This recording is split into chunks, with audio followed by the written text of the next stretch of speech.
Chemistry का 2025 का Nobel पुरस्कार मेटल ऑर्गेनिक फ्रेमवर्क्स यानी एमओएफ्स के लिए। सच कहूं तो इन स्रोतों को देखने से पहले मुझे ठीक से पता भी नहीं था कि ये एमओएफ्स होते क्या हैं। पर इनके बारे में जो दावे किए जा रहे हैं वो सुनने में किसी साइंस फिक्शन फिल्म जैसे लगते हैं। मतलब रेगिस्तान की हवा से पानी निकालना, कैंसर से लड़ना, क्लाइमेट चेंज को रोकना। तो आज की हमारी चर्चा का मिशन यही पता लगाना है कि ये सब सच है भी या नहीं। ये कमाल की चीज आखिर है क्या, इसे किसने बनाया और ये असल में काम कैसे करती है। हमारे पास जो स्रोत हैं उनके मुताबिक इस खोज ने केमिस्ट्री को एक सिंथेटिक बंजर भूमि से बाहर निकाला है। तो चलिए इसी की गहराई में उतरते हैं। बिल्कुल। और ये कहानी असल में 3 अलग-अलग वैज्ञानिकों की है।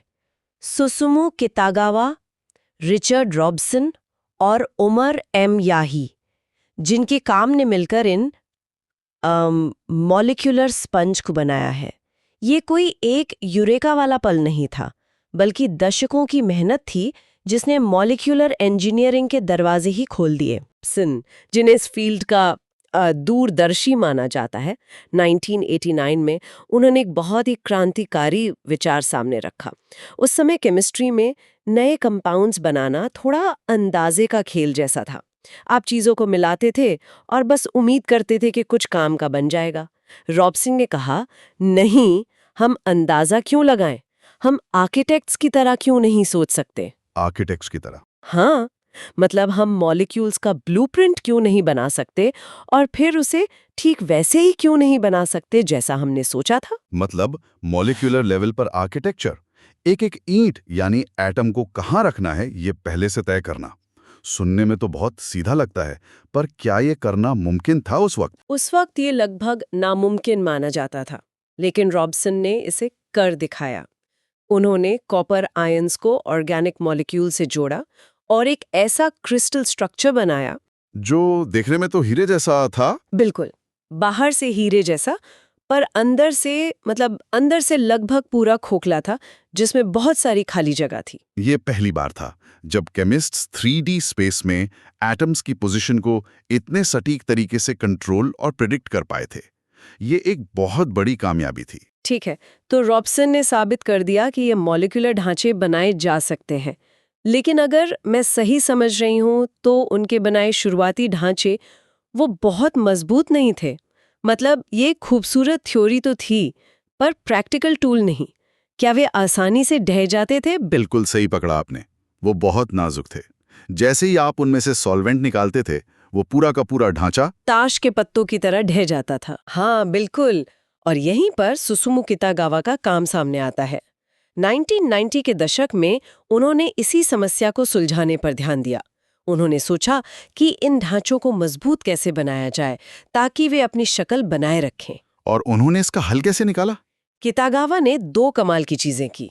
पहला, उन्होंने ऐसे मजबूत फ्रेमवर्क बनाए जो सॉल्वेंट हटाने के बाद भी अपनी जगह पर टिके रहते थे। लेकिन उनकी दूसरी खोज वो तो और भी जबरदस्त थी। उन्होंने फ्लेक्सिबल एमओएफ्स का कॉन्सेप्ट पेश किया, जिन्हें सॉफ्ट पोरस क्रिस्टल्स भी कहते हैं। फ्लेक्सिबल मतलब जो अपना आकार बदल सकते हैं? हाँ, ये क्रिस्टल हमारे फेफड़ों की तरह काम करते हैं। वे गैसों को अंदर लेने के लिए फैल सकते हैं और बाहर निकालने के लिए सिकुड़ सकते हैं। वाह! और वो भी बिना टूटे। इस लचीलेपन ने एमओएफ्स के इस्तेमाल की संभावनाओं को कई गुना बढ़ा दिया। वाह! तो हमारे पास अब एक आर्किटेक्ट हैं रॉबसन और एक स्ट्रक्चरल इंजीनियर कितागावा। अब तीसरे विजेता उमर एम यागी की एंट्री होती है।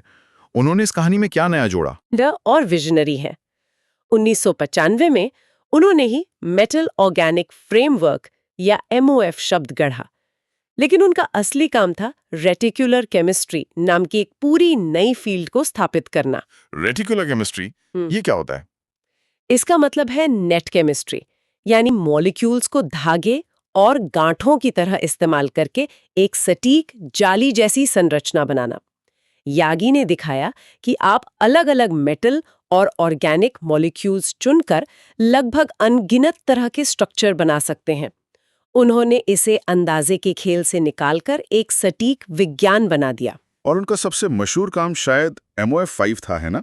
मैंने स्रोतों में इसके बारे में एक हैरान कर देने वाली बात पढ़ी थी। हाँ, MOF5, जिसे उन्होंने 1999 में बनाया, वो एक गेम चेंजर था। और आप शायद उसके सरफेस एरिया की बात कर रहे हैं, जरा सोचिए, सिर्फ कुछ ग्राम MOF5 का अंदरूनी सतही क्षेत्रफल एक पूरे फुटबॉल के मैदान के बराबर होता है। ठीक है, इस पर जरा रुकते हैं। ये सोचना भी मुश्किल है। कुछ ग्राम पाउडर और उसके अंदर इतना सरफेस एरिया, इसका मतलब क्या हुआ? क्या एक छोटे से क्रिस्टल के अंदर गैस मॉलिक्यूल्स को रखने के लिए अरबों खरबों शेल्फ बने हुए हैं? बिल्कुल, यही तो वो दिमाग चकरा देने वाली बात थी जो यागी ने दुनिया को दिखाई। ये सिर्फ छेद होने के बारे में नहीं है, बल्कि पदार्थ के एक छोटे से कण के अंदर एक विशाल व्यवस्थित ब्रह्मांड बनाने के बारे में है। और यही वजह है कि ये चीजें गैसों को पकड़ने और स्टोर करने में इतनी अच्छी हैं। यागी ने साबित किया कि इन मटेरियल्स की कोई सीमा नहीं है, आप इन्हें किसी भी काम के लिए प्रोग्राम कर सकते हैं। ठीक है, तो इन तीनों ने मिलकर हमें ये कमाल की चीज दी। पर मुझे अब भी ये समझना है कि ये बाकी सोखने वाली चीजों से अलग कैसे हैं। मतलब हमारे पास एक्टिवेटेड चारकोल है, जियोलाइट्स हैं जो फिल्टर में इस्तेमाल होते हैं। तो फिर MOFs में ऐसा क्या खास है? यह एक बहुत जरूरी सवाल है और यही इस क्रांति के दिल में है। देखिए, जियोलाइट्स जैसे पदार्थ बहुत अच्छे हैं, लेकिन वे कठोर हैं। प्रकृति आपको जो देती है, आपको उसी से काम चलाना पड़ता है। आप उनकी संरचना को बदल नहीं सकते हैं। दूसरी तरफ MOFs, जैसा कि हमने अभी बात की, प्रोग्रामेबल मैटर हैं। आप आर्किटेक्ट हैं। इसे समझाने के लिए स्रोतों में लिगो ब्रिक्स का एक बहुत अच्छा उदाहरण था जिसने मुझे इसे समझने में मदद की। इस खोज से पहले केमिस्ट ऐसे थे जैसे किसी बच्चे के पास बिना किसी गाइड के ईंटों का ढेरों। वो छोटी मोटी चीजें तो बना सकते थे, लेकिन कोई भी बड़ी संरचना बस ढह जाती थी। सही कहा। और इन तीनों ने असल में हमें पहले टेक्निक पीस दिए, वो खास कनेक्टर्स और इंस्ट्रक्शन मैनुअल जो आपको विशाल, स्थिर और अंदर से लगभग खाली गगनचुंबी इमारतें बनाने की इजाजत देते हैं। और सबसे बड़ी बात यह है कि आप उन ईंटों का आकार, रंग और गुण बदल सकते हैं। आप तय कर सकते हैं कि आपकी बिल्डिंग की खिड़कियां कितनी बड़ी होंगी, दरवाजे कहाँ होंगे और वो किस चीज को अंदर आने देंगे और किसे नहीं। यही है अनुकूलनशीलता। हाँ, और यही MOFs की असली ताकत है। तो अब जब हम समझ रहे हैं कि ये क्या हैं और कैसे बने, तो उस सवाल पर आते हैं जो सबसे ज्यादा रोमांचक है। ये असल में कर क्या सकते हैं? चलिए कुछ असली दुनिया के उदाहरण देखते हैं। शुरुआत पर्यावरण से करते हैं। सबसे पहला और शायद सबसे हैरान करने वाला उदाहरण है हवा से पानी बनाना। MOF303 नाम का एक मटेरियल है।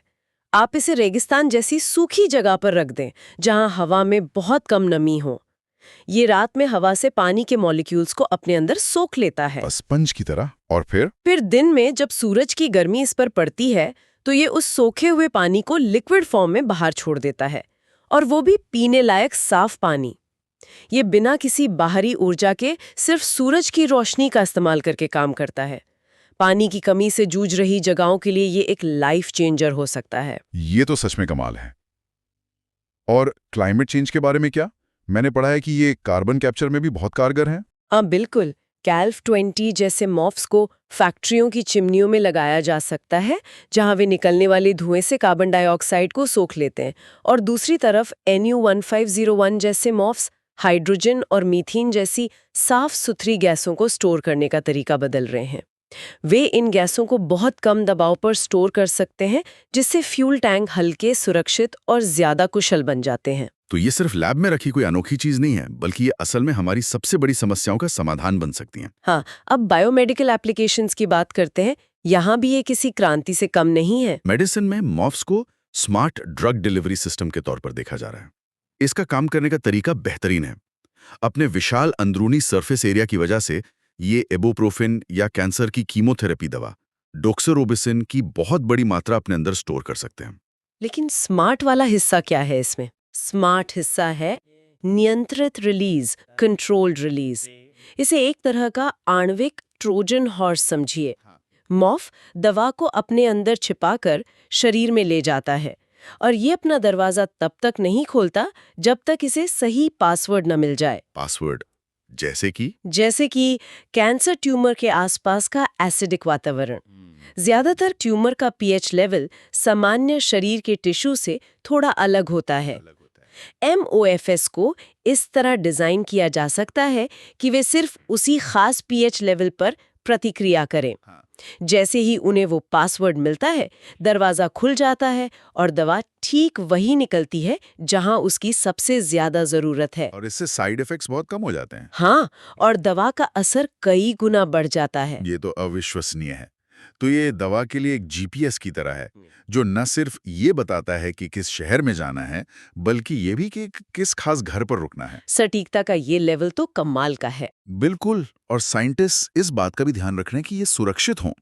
वे लोहा या जिंक जैसी नॉन टॉक्सिक धातुओं का इस्तेमाल करके एमओएफ्स बना रहे हैं, ताकि दवा छोड़ने के बाद वे शरीर में सुरक्षित रूप से घुल जाएं।